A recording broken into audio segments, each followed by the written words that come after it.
Fátima, además de para poder trabajar en Entre Líneas, sobrellevar tu matrimonio, lograr que no te pongan multas cuando vas hablando por celular los policías, ¿qué más te interesa del teatro? Vas a ver. O sea, que me estás diciendo que soy una teatrera, ¿no? No, hombre, pero cero, Fátima. Y no tiene nada que ver con que ayer estuve con tu esposa, no, nada que ver. Ay, ¿qué estaban haciendo? Amigos, el día de hoy nuestro tema es el teatro.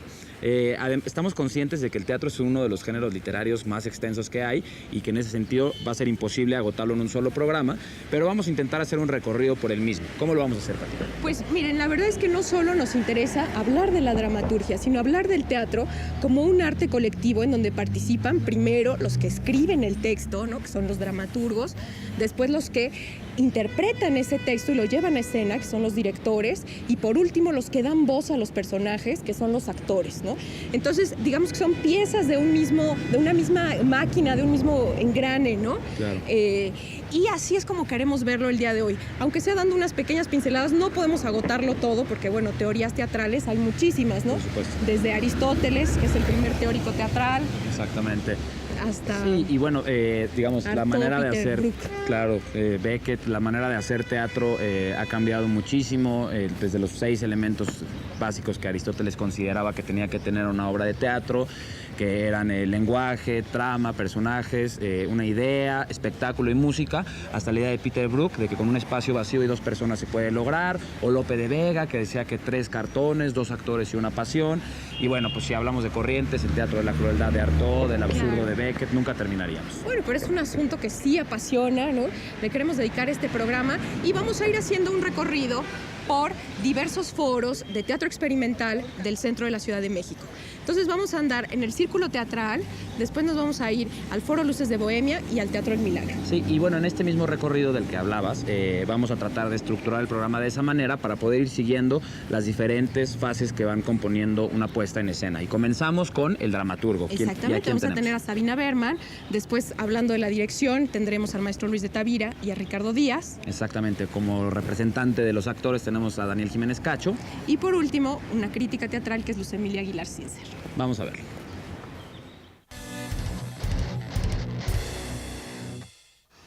Un actor entra a escena con un paraguas mojado y obra el milagro de que todo el público crea que allá afuera hay una tormenta. Ese es el milagro del teatro. Este ejemplo es de Mauricio Cartún en su Conceptiva Ordinaria para el dramaturgo criador. En este ensayo largo habla también sobre Shakespeare e imagina que seguramente el dramaturgo no concibió la tormenta del Rey Lear como una serie de luces azules alumbrando al escenario y además un sonido de rayos que viniera de la cabina. No, realmente lo que hizo el mayor representante del teatro isabelino fue concebir personajes que tuvieran una problemática particular, en este caso por el hecho del poder de Bretaña, y que después encarnaron en una escena. Así, el dramaturgo es antes que nada un escritor, y un escritor que crea personajes y que hace un texto que, si bien es legible por sí mismo, realmente también puede funcionar como un mapa que después interpretará el director y después interpretarán los actores para crear el hecho escénico, que es por lo demás irrepetible, porque no hay ninguna función que sea igual a otra. El teatro, en su condición de arte, ha tenido una serie de búsquedas durante toda su historia, desde los orígenes griegos, los ditirambos en honor de Dionisios, y pasando por el teatro isabelino y por muchísimos otros momentos en diversos lugares de nuestro mundo y nuestra cultura occidental. Pero el siglo XX se caracterizó por tener una gran cantidad de renovaciones y rupturas, con las que podemos empezar es con Luigi Pirandello y sus 6 personajes en busca de autor. En este texto, el autor propone que los empleados del teatro, el portero o los tramoyistas, sean personajes importantes dentro de la obra, de la representación, y de hecho está planteado que el telón se caiga adrede, en realidad, durante la función. Así fueron múltiples las obras que rompían la cuarta pared, es decir, la división entre público y actor, y después vinieron autores como Bertolt Brecht con un teatro desprendido, un teatro del entendimiento se le ha llamado, o Samuel Beckett con el teatro del absurdo, que le valió en realidad a su carrera el Nobel en 1960 y tantos. Además, el teatro puede ser leído y en México tenemos bastantes editoriales que sacan a autores mexicanos contemporáneos. Es el caso de la serie Teatro de la Gruta de Tierra Adentro o las propias ediciones de El Milagro. Convendría que el lector, además de hacer el ejercicio de imaginación que el propio dramaturgo le proponga, no olvide que el teatro se trata también de gente representando gente y que lo que se pone sobre las tablas es ni más ni menos que la condición humana.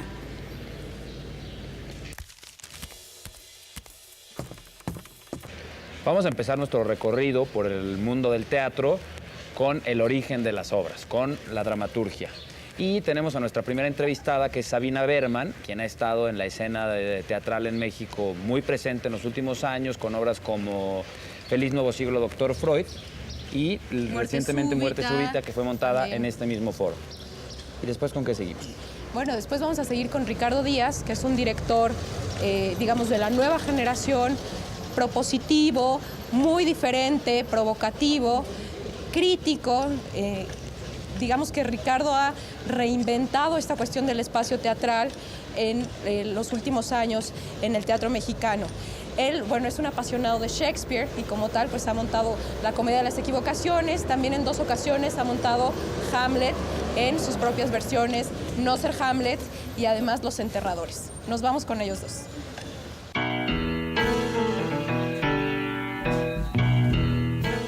A mí me encanta la dramaturgia, me encanta escribir personajes, diseñar un conflicto y después me encanta el proceso de que entran a la obra, van entrando otros seres vivos, un director, actores, y textualmente parece desaparecer mi trabajo porque se lo van apropiando los otros actores de lo dramático y después entra el público y ese es uno de los pasos más emocionantes y está todo de pie y no hay hojas de papel, no hay nada escrito, está completamente vivo y es un suceso de humanos con humanos.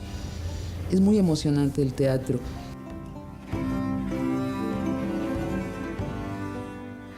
La verdad es que a mí me parece que un autor de teatro debe completarse siendo el director de sus propias obras. Debe llevarlas hasta el momento, no del estreno, sino de la función número 150. Porque en la función 150 uno ha ido depurando el texto, ajustándolo, viéndole posibilidades que no había visto en la función 50, ya tranquilamente, la obra aprobada con el público, y de pronto uno dice, y yo lo hago todo el tiempo. En Feliz Nuevo Siglo, Doctor Freud, teníamos a Lisa Owen en un pequeño personaje, y en el ensayo número 50, allí no en la función, no ya en funciones, dije, qué desperdicio, Lisa es fantástica.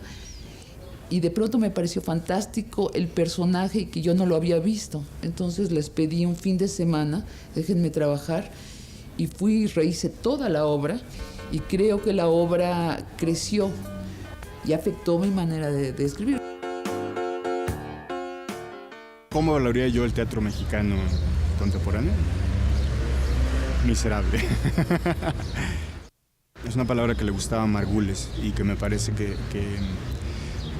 como calificativo sigue vigente, y me parece que está puesto justo como en el tipo de elección que hicimos de lo escénico, ¿no? Ante una primera influencia muy discursiva de lo escénico, nosotros también hemos optado como por parámetros culturales que nos vuelven obedientes como espectadores. Vamos al teatro a entender o a ver la exposición que tiene que ser entendida, y lo normal entonces es que la única posibilidad de juego que se le propone al espectador sea una pedagógica increíblemente pesada, ¿no? Increíblemente rígida, que solo desemboca en la necesidad del director, del dramaturgo, del actor de mostrar su eficacia técnica, ¿no? Entonces hay una persecución desde hace mucho tiempo en el teatro mexicano de algún realismo, yo ni sé exactamente, ¿no? A mí me educaron como en eso y me dijeron que se llamaba más o menos así, y así lo entendemos en el gremio. A mí me parece que hemos explorado poco la otra relación. El espectador ya está educado como está educado, ¿no? Entonces yo no tengo por qué sentirme el transformador, o como se llama Argules, ¿no? El transmisor de la antorcha del conocimiento de nadie, ¿no? Es una trampa típica en el teatro mexicano, ¿no? Entonces andamos por la vida desatando conciencias y abriendo percepciones que no tienen absolutamente nada que ver con la relación que deberíamos buscar con el espectador, que en realidad es solo de jerarquía. Entonces, ¿cómo incluir, por ejemplo, las relaciones de este espectador que está buscando otro tipo de cosa, que sí tiene curiosidad y que nosotros no hemos leído adecuadamente? Ajá. El espectador se cansará porque viene al escenario a ser sermoneado y se aburre.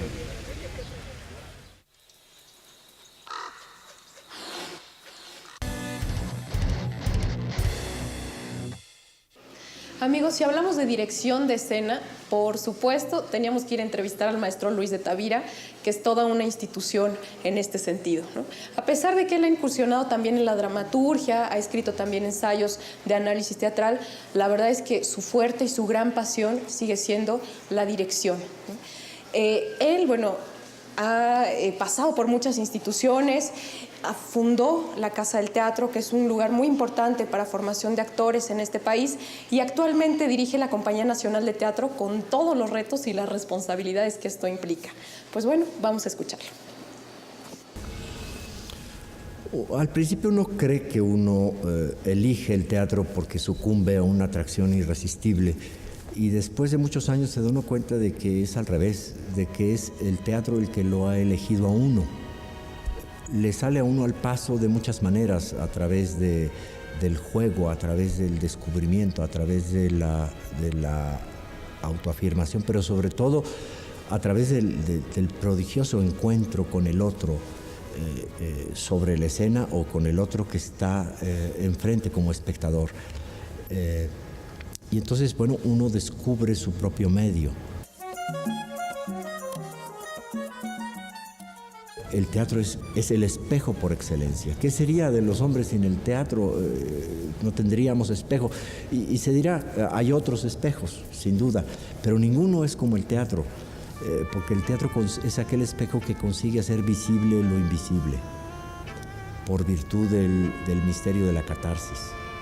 Pero también de este efecto de la contemplación teatral surge también la posibilidad de sentirse una nación.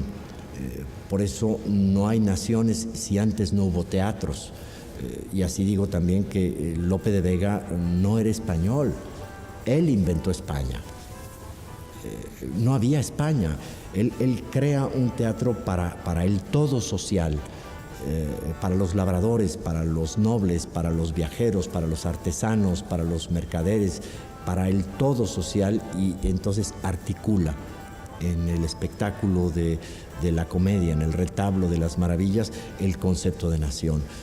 Eso es Shakespeare para los ingleses, Molière para los franceses, Goethe y Schiller para los alemanes. Son los fundadores de la nación. El teatro es la construcción que nos permite conectarnos y sucumbir a la catarsis nacional. Aquellos personajes donde nos reconocemos como nación. Ese es el gran reto, el gran desafío del teatro mexicano. En eso estamos. Lo que se debate en la existencia del teatro mexicano es la existencia misma de México. Cuando termina la revolución, comenzó la gran preocupación de los intelectuales y de todos aquellos formuladores de cultura por el tema de lo mexicano. ¿Qué es ser mexicano? Y apareció la luminosa respuesta de Samuel Ramos desde la filosofía diciendo que México es una esencia, a lo que tiempo después contestó Octavio Paz diciendo que México no es una esencia sino una historia, y una historia de negaciones. Y terció el dramaturgo Usigli diciendo ni esencia ni historia, ficción. México no será hasta que no exista en la alta dimensión del teatro. Y esa es la responsabilidad de los que construimos el teatro, pero también de todos los mexicanos. No podemos resignarnos a que los personajes de la catarsis nacional sean los personajes del soporífero, del terrorífico melodrama de las telenovelas o de la lucha libre. Ahí está el debate de la cultura nacional y la dignidad del concepto nacional.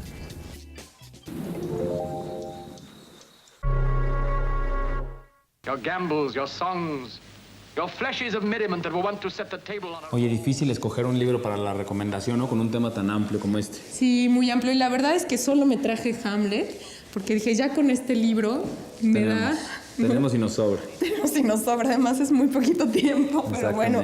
Mira, a mí me encanta Hamlet, Príncipe de Dinamarca, de Shakespeare, porque es un libro que tiene una lectura, digamos, tiene un argumento y puedes leerlo así en primera instancia, pero tiene muchas lecturas y siempre se está abriendo a más y más y más, ¿no?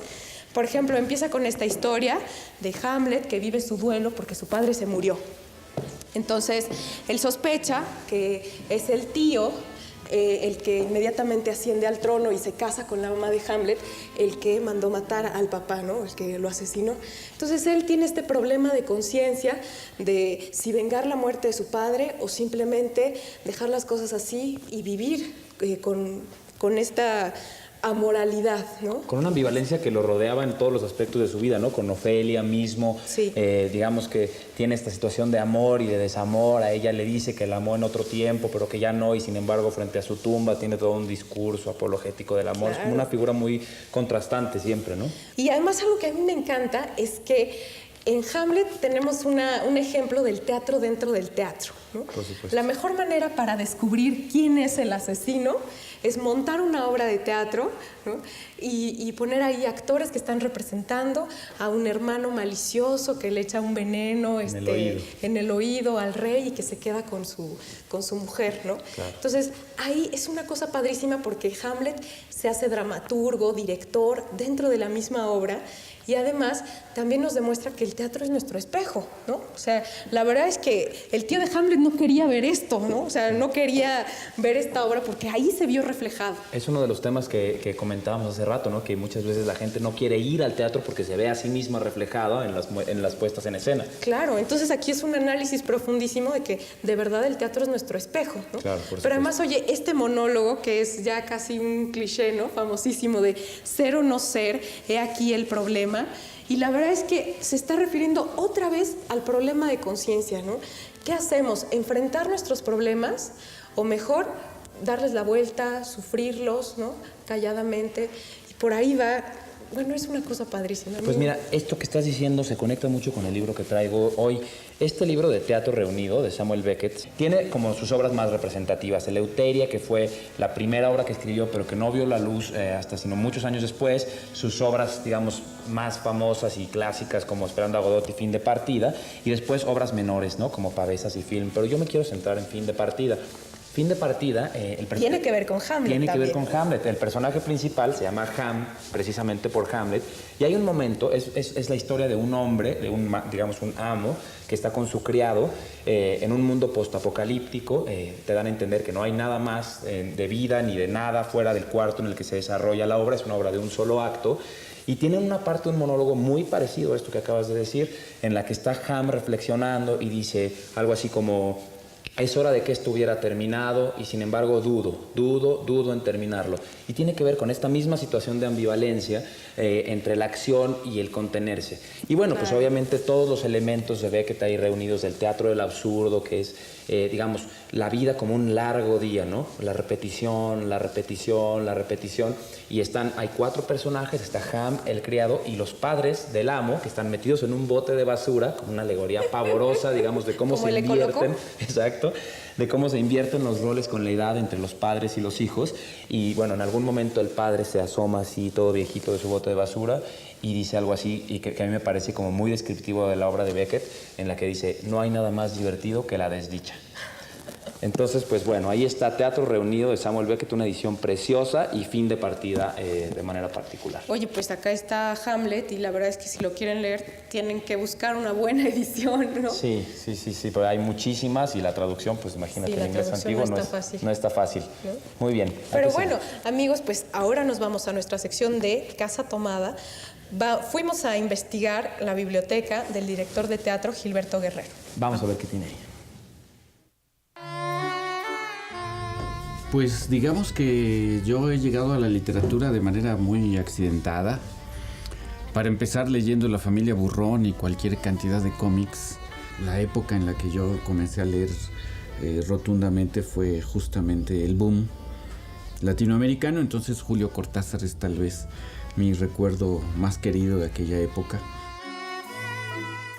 De ahí yo tendría que decir que más adelante pasé a otros autores, Ray Bradbury, por ejemplo, ¿no?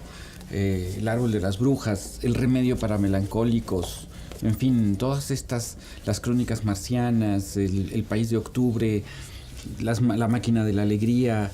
Estoy viendo Italo Calvino. A Italo Calvino lo conocí justo con esta trilogía. Es la trilogía de nuestros antepasados, El varón rampante, uno de los que más me gustan. Tal vez mis 2 favoritos son estos 2. Si una noche de invierno, un viajero, que lo he visitado tantas veces que está hecho pedazos, este querido libro. Y El castillo de los destinos cruzados. Más adelante también Milán Kundera.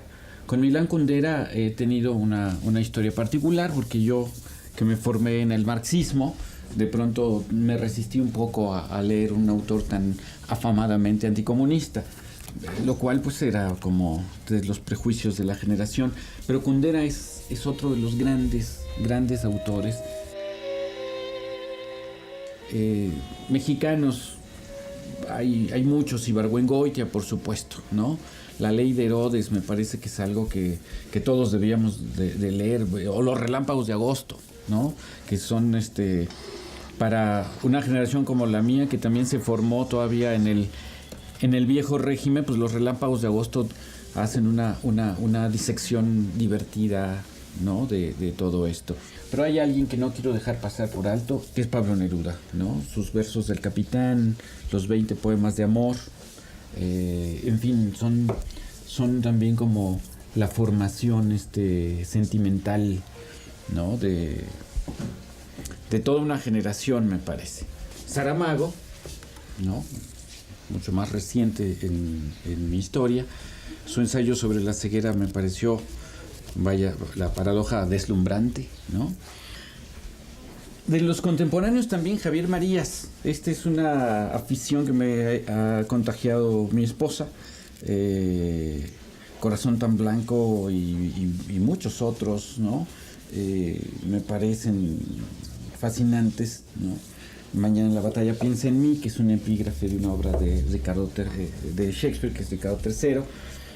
Pues acá están otros amigos, como Apollinaire, está el Marqués de Sade, Bukowski, por supuesto, y una serie de depravados como Anais Nin y gente muy edificante, ¿no? Henry Miller, aquí está mi novela. También está en el infierno mi novela. Y bueno, fotografías, este autor también es fascinante. No sé si lo conocen, Saudek, que sin duda es inquietante. Creo que es interminable hablar de esto de los libros y pues la dejaría hasta aquí con toda la injusticia que le haré seguramente a muchos de mis amigos. Gracias.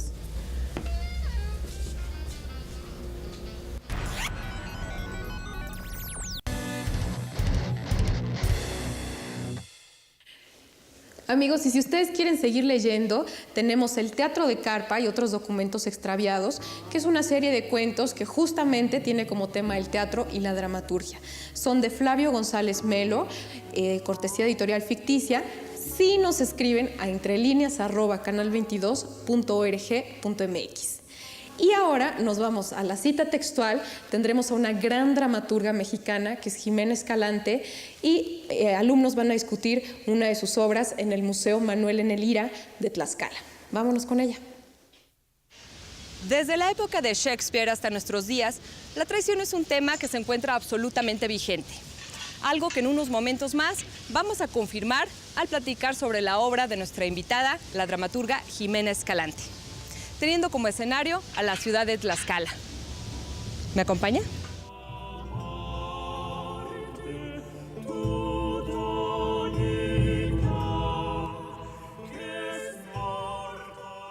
Bienvenidos a Cita Textual. El día de hoy nos encontramos en el Museo Miguel N. Lira, en la ciudad de Tlaxcala. Y es un doble gusto para nosotros estar el día de hoy aquí con ustedes, porque este es un espacio emblemático, un espacio en el cual se da gran auge a la literatura, a las cuestiones de presentaciones de libros.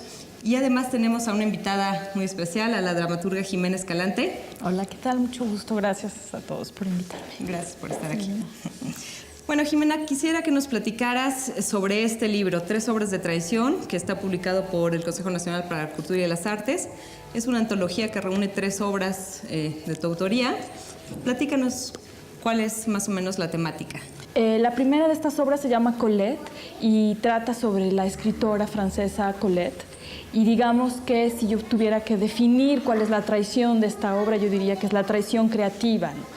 Cómo un autor puede traicionarse a sí mismo y cómo es sometido a diversos personajes a lo largo de su carrera, ante los cuales tiene que vivir una serie de experiencias o de sometimientos propios de la traición, ¿no? La segunda obra es Andrómaca Real. Está basada sobre una obra, sobre un mito griego que son las troyanas. La idea que yo traté de hacer en esta obra es como recorrer el círculo amoroso. Son 5 personajes que tienen una dirección en el amor, digamos que el amor va en esta dirección. Y por un accidente, el amor va en la otra dirección. Y las cosas que estos les hicieron a estos, les hacen estos a estos, ¿no? Entonces, digamos que el tema central de esta historia es la traición amorosa, ¿no? La tercera obra es Yo también quiero un profeta. Esta obra gira sobre Salomé, el mito de Salomé, que en realidad es un mito que tuvo un periodo en la historia que interesó mucho a los pintores y a Oscar Wilde y a algún otro escritor, pero ha sido realmente un mito poco explorado. Y para mí esta obra, el centro, digamos, de la traición sería la traición espiritual, ¿no? Yo traté de expresar en esta obra cómo una sociedad en un momento determinado pierde norte, pierde orden y todos los habitantes de esta ciudad entran en una especie de caos y de una violencia en la cual pierden el control, ¿no? Entonces, digamos, esas son las 3 obras. Muy bien. Regidas por el eje de la traición. Exacto. Muy bien. Ahora vamos a dar paso a las preguntas de nuestro público. Bueno, percibo que hay como muchas referencias a la sensualidad y al erotismo en la obra en general, y quisiera saber si tú consideras que el sexo es en sí mismo un arma de traición. Sí, por supuesto. Sí, a mí, digamos que el sexo y la violencia son como el tema, el gran tema que está en otras obras mías, no nada más en estas, ¿no? Y creo que es como el mecanismo más útil, más a la mano, ¿no?, para traicionarnos. Y evidentemente en las 3 obras el sexo es la herramienta que utilizan los personajes para provocar la traición, ¿no? Muy, muy buena lectura. Quisiera saber si en algún momento fuiste traicionada, y más en el tema sexual, a lo mejor por alguna pareja. Y también preguntarte si en alguna de estas 3 historias reflejas alguna vivencia, una experiencia propia. Bueno, evidentemente he sido traicionada de múltiples formas a lo largo de mi vida, ¿no? Como todos nosotros, yo creo que todos somos traidores de algo en algún momento de la vida, forma parte de nuestra condición humana. Exacto, ¿no? Y también somos permanentemente traicionados, ¿no? Yo creo que la obra en la que Cada obra en el momento en el que fue escrita era para mí muy importante en ese momento. Yo tenía una identificación, digamos, muy profunda con los personajes y con el tema que rodeaba a los personajes. Yo creo que en las 3 obras está mi vida ahí representada, ¿no? Pero yo creo que la que más conscientemente, tal vez en Colette y en El Profeta, la escritura fue un poco más como vomitiva, como más inconsciente, ¿no? Pero en Andrómaca sí fue escrito después de una terrible decepción amorosa y sí quise representar el juego de la traición del amor, ¿no? Sí quise ser cruelmente explícita. Me queda claro que estas 3 obras, como tú ya lo dijiste, las escribiste en un momento de tu vida muy especial. Yo te quiero preguntar si estás enamorado o escribirías sobre el amor. Porque son obras que hablan horrible del amor. Pues no, es que hablar, o sea, escribir del amor o escribir de la felicidad o escribir de esas cosas abstractas que tal vez pensamos que son las grandes metas, creo que no son los temas de la literatura, mucho menos del teatro.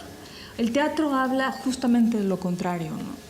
Habla de la dificultad de amar, de la dificultad de ser feliz, de la dificultad de comprarse casas, de los problemas, de la crisis. Habla de las personas en sus momentos críticos, ¿no? Esto es una cuestión de lo que cada género literario, la semilla que tiene cada género literario. La semilla de la dramaturgia o de la literatura dramática es el conflicto, son los problemas, es el dolor humano. Tal vez otros géneros pueden hablar del amor y pueden hablar del cielo, la poesía puede hablar del amor, pero el teatro no existiría. Si Romeo llega y le dice a Julieta te amo y Julieta le dice te amo y sí podemos amarnos, sí, pues se acabó la obra. No hay obra de teatro, ¿no? Sí. Y si llega el fantasma de Hamlet y le dice hijo mío, tienes que vengarme, y Hamlet le dice los fantasmas no existen, pues la obra no puede suceder. O sea, justamente las obras existen porque hay problemas y porque suceden cosas extraordinarias. O sea, un día algo raro pasa, que alguien decide que en vez de tener una novia, quiere tener perros. Un día ese hombre se levantó pensando eso, ¿no? Uh-huh. Bueno, queremos darles las gracias a todos ustedes que estuvieron presentes, que leyeron este libro de teatro. Es una invitación a todos los que no se han acercado a la lectura de una obra dramática que lo hagan, ahora es momento. Y pues muchas gracias a ti también. Fue un placer, y muchas gracias por invitarme. Y gracias a todos ustedes que nos siguen a través de la televisión.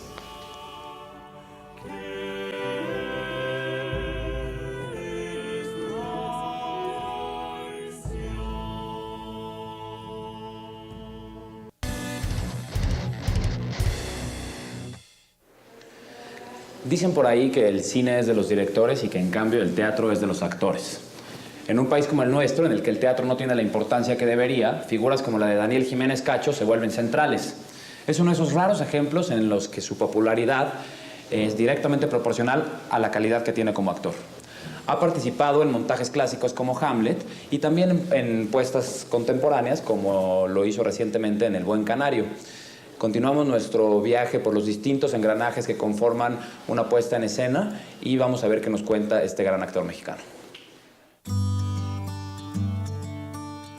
En el teatro es como un lugar donde realmente sí puedes experimentar cosas, encontrar cosas. Un amigo de cine me decía, ¿pero qué hacen ensayando meses? ¿Qué hacen? ¿Qué ensayan tantos meses para una obra de teatro? Y precisamente ensayas tantos meses porque luego tú en el teatro vas a generar 1 hora y media o 2 de un tiempo ininterrumpido. O sea que en cuanto la obra arranca, eso ya no se detiene. Y esa preparación previa es para producir una secuencia de 1 hora y media o de 2 o de 3 que no se va a detener. Que es pues, similar a lo que se hace en una película. Cuando arranca la proyección, eso ya no se detiene. Y también pues, te tomas todo un tiempo en prepararlo, ¿no? Es un lugar para el actor, yo creo que es pues el lugar donde el actor puede perfeccionar el oficio, ¿no? Donde puedes encontrar a los personajes, donde puedes encontrarte tú como actor, porque hay un tiempo para eso que no lo hay en el cine ni en la televisión, ¿no? A mí me pasa que después de haber hecho una película o ahora esto de la televisión, necesito mucho regresar al teatro, a la artesanía de la actuación, ¿no? A lo que aspiramos, o ya lo que aspiro yo, es a que la cosa está sucediendo ahí, ¿no? Entonces, como es algo vivo que está sucediendo en ese momento, pues definitivamente es distinto cada noche, ¿no? Y además yo estoy siempre buscando, y con los colegas, que sea distinto, ¿no? Que sea distinto significa que estás receptivo a lo que te están enviando y que reaccionas a lo que estás recibiendo, no a lo que se supone que debe ser la obra o a lo que tú quieres recibir para entonces tú tener tu reacción ya hecha, ¿no? Aquí pues se dividen, hay muchos tipos de actores, ¿no? Pero más o menos se puede hacer como dos grupos, ¿no? Los actores formales, ¿no? Que tienen un diseño preconcebido de cómo debe ser lo que funciona, y otro tipo de actores que pues, se llaman vivenciales, o que están más pendientes de qué es lo que está pasando, ¿no? Y entonces que modifica una obra diariamente, ¿no?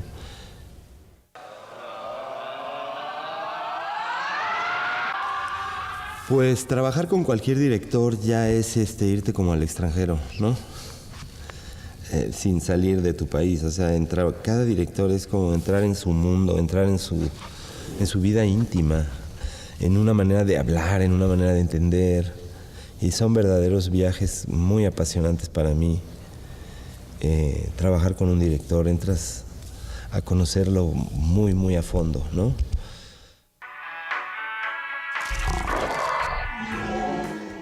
Para darnos un pequeño respiro del tema que estamos abordando el día de hoy, que es el teatro, vamos a ir a nuestra sección de recomendación de novedades con los maravillosos Jorge Alberto Gudiño y Mayra González.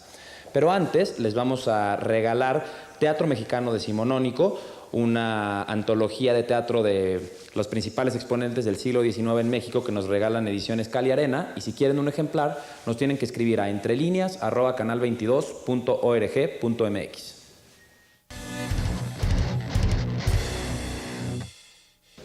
¿Con todos los libros que leen, consiguen transportarse al lugar en donde ocurren los hechos? En mi caso, y para variar, depende de la capacidad del libro por transmitirme esa emoción, la emoción del lugar, y también depende un poco de mi capacidad por dejarme llevar por las palabras, porque no siempre basta con una descripción meticulosa, precisa, casi volcada en los detalles para conseguir ese efecto. A veces es muchísimo más importante, por ejemplo, que un personaje nos dé la bienvenida al lugar que está habitando. En el caso de la novela de la que queremos hablar hoy, el protagonista tiene dos características esenciales. En primer lugar, es un extranjero que nos permite ver desde su perspectiva occidental un mundo maravilloso, un mundo desconocido. Y en segundo lugar, también es un lugareño que no solo nos recibe, sino que se da el lujo de explicarnos cómo funciona ese mundo al cual nos está invitando a pasar. Pasamos a ese mundo, pasamos a Turquía y conocemos entonces Estambul de la mano de Luis Leante, en esta su nueva novela, La Luna Roja. Aquí vamos a presenciar una intriga, pero también una historia de amor, o de amores para ser más precisa. Un personaje muy importante de Turquía, un escritor muy famoso, Emil Kemal, muere en unas circunstancias muy misteriosas. Su traductor, un español que acaba de regresar a Alicante, se va a ver de pronto envuelto en esta circunstancia, en este misterio y dentro de la sospecha. Para dar cuenta de todas estas cosas, Luis Leante hace algo muy importante y muy poderoso. Entremezcla un sinfín de planos narrativos dentro de los cuales es posible irse perdiendo como lector, cosa que es maravillosa porque nos da pie a navegar por sus páginas, a perdernos por completo. Claro, poco a poco nos damos cuenta de que al pasar la página siempre podremos encontrarnos de vuelta de nuevo. Nos encontramos de una manera muy sencilla, nos encontramos muy fácilmente porque nuestro escenario principal, Estambul, no cambia. Uno de los personajes lo dice, desde que yo era joven y hasta ahora que ya tengo mayor edad, no ha cambiado esta ciudad, no ha cambiado el país de Turquía. Lo que sí cambian son estos personajes, tanto Emil como René, el traductor. Los conocemos desde que son unos jóvenes, los conocemos desde que se enamoran por primera vez y entonces cometen las estupideces suficientes como para perder a este primer amor. Después vemos cómo se cruzan sus caminos, cómo se convierten en amigos, esta amistad se complica y después culmina en traición. Pero no son solamente ellos los personajes, hay un tercer personaje muy importante, la escritura. No solamente porque Émile es un escritor y René es un traductor, sino porque son los diarios de este segundo los que nos van a conducir a través de la historia, de la intriga. Ya que hablas de todos estos registros narrativos, nos damos cuenta de que en esta novela Luis Leante hizo gala de todos sus recursos literarios, que no son pocos ni mucho menos, y los usó sobre todo para que hacia el final todas las historias confluyeran, todos los planos narrativos se integraran y se fuera amarrando poco a poco en un final que no deja cabos sueltos y que es contundente, preciso, de esos que vale la pena leer. Mayra, tras haber leído La Luna Roja, ¿te gustaría conocer Estambul? Gracias a Luis Leante, por supuesto que ya conozco Estambul. Y como quiero que ustedes también lo conozcan, tenemos 3 ejemplares de La Luna Roja para ustedes. Escríbanos a entrelineas@canal22.org.mx. Los 3 primeros correos electrónicos que entren van a llevarse uno de estos ejemplares que nos envían nuestros amigos de Alfaguara. La recomendación de hoy, Mayra. Jorge Alberto, amigos, nos vemos en la próxima.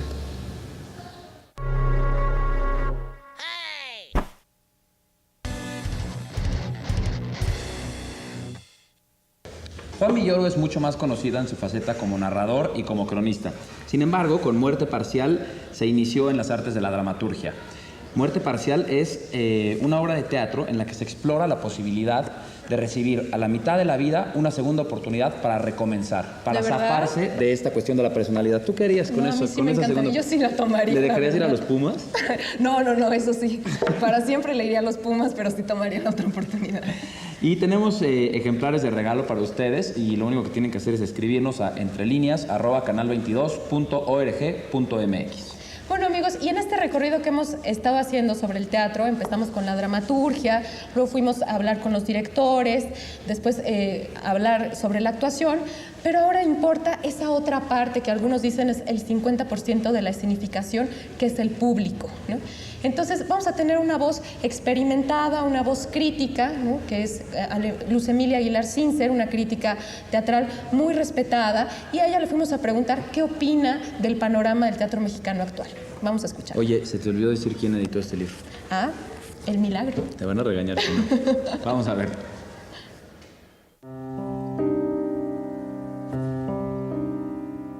Mira, el problema con el teatro yo creo que es un espejo de lo que pasa en el resto del país.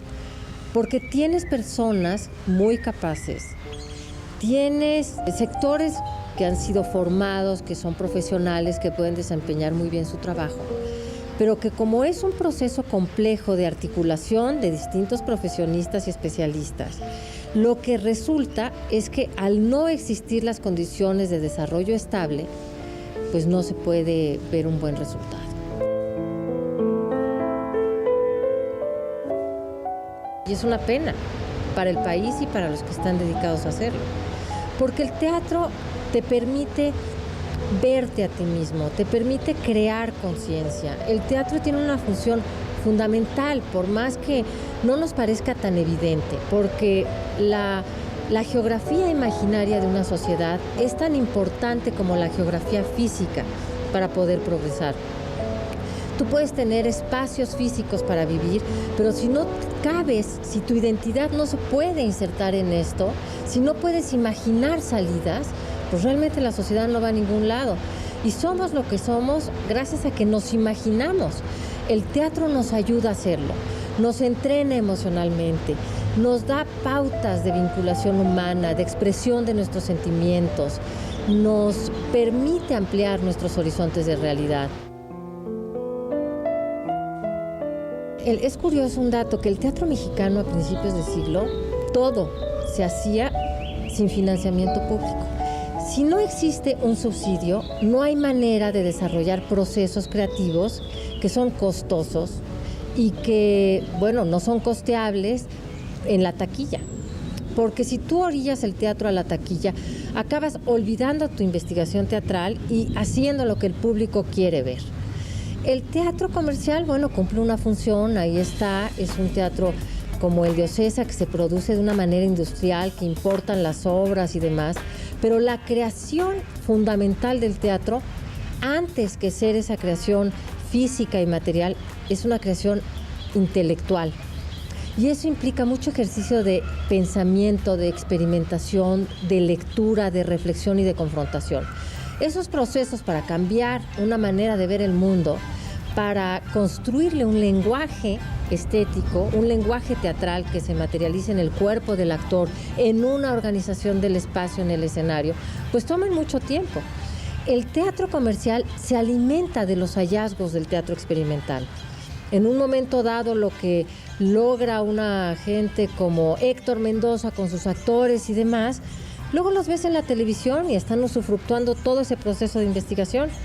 Si truncamos el proceso de investigación, lo que acabas teniendo también es la muerte de lo demás, porque esto no se va a retroalimentar y no se va a renovar.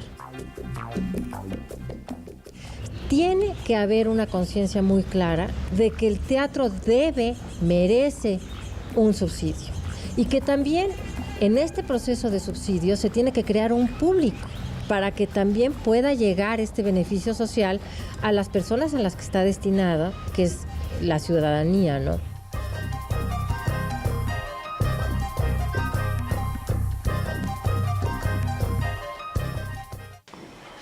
Bueno, la verdad es que para cerrar este programa, yo pienso que me quedaría con una frase, y es la frase del maestro Luis de Tavira, cuando dice que en México en cuestiones de teatro hay todo por hacer, ¿no? Es decir, tenemos grandes talentos en la dramaturgia, buenas investigaciones en el campo de la dirección, grandes actores, pero falta toda una estrategia de financiamiento, de producción, de logística, que una, digamos, todos estos talentos de difusión y que finalmente lleguen a los públicos, ¿no? Que es lo más importante. Además, digamos, en un sentido se han desperdiciado grandes esfuerzos y figuras muy importantes y representativas del teatro en el siglo XX, como fueron pues Salvador Novo y Javier Villaurrutia, que por ahí de los años 20, 30 comenzaron a montar obras de Ibsen y de Strindberg, de Pirandello, más adelante de Beckett, de Ionesco, Gurrola, ya más reciente, que hizo lo propio con Thomas Mann y con Musil, y quizá ahí se han desperdiciado como esos ímpetus iniciales para dar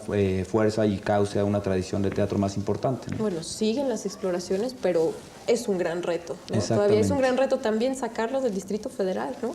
Descentralizarlo. Y bueno, otra de las ideas que estuvieron presentes a lo largo del programa fue esto de que el teatro es de los actores, ¿no?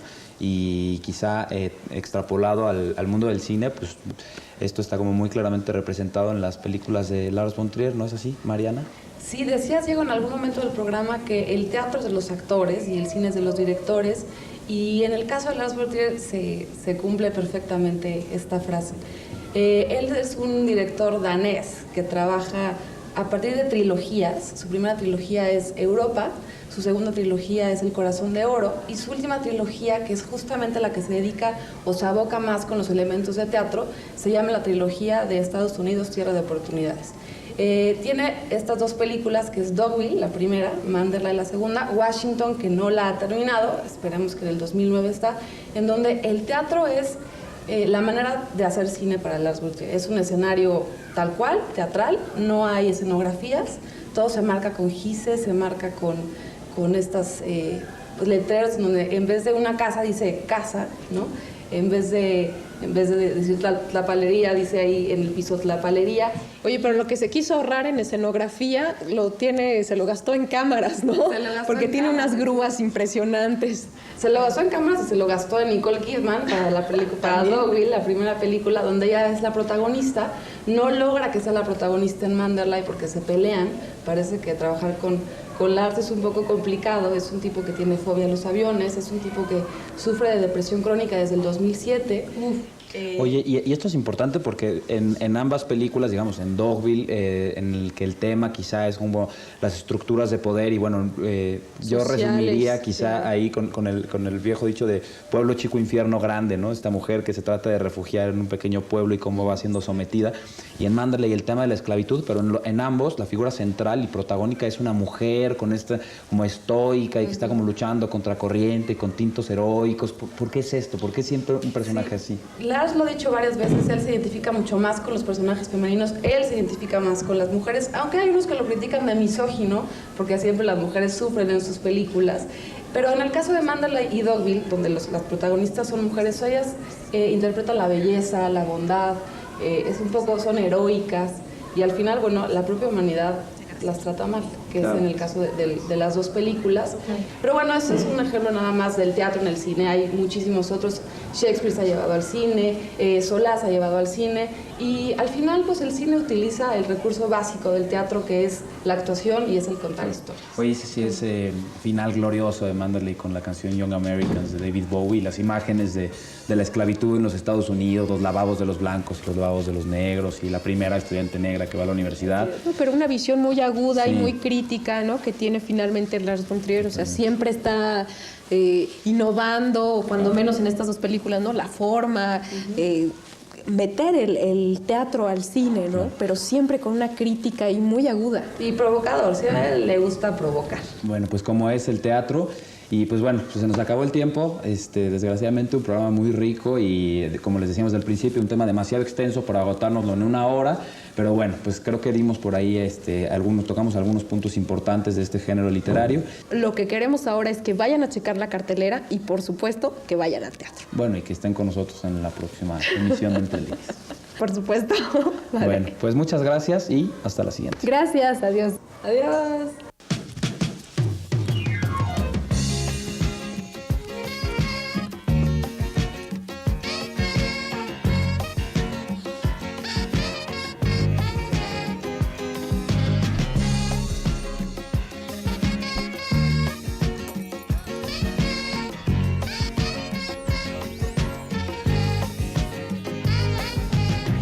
Pulled in just behind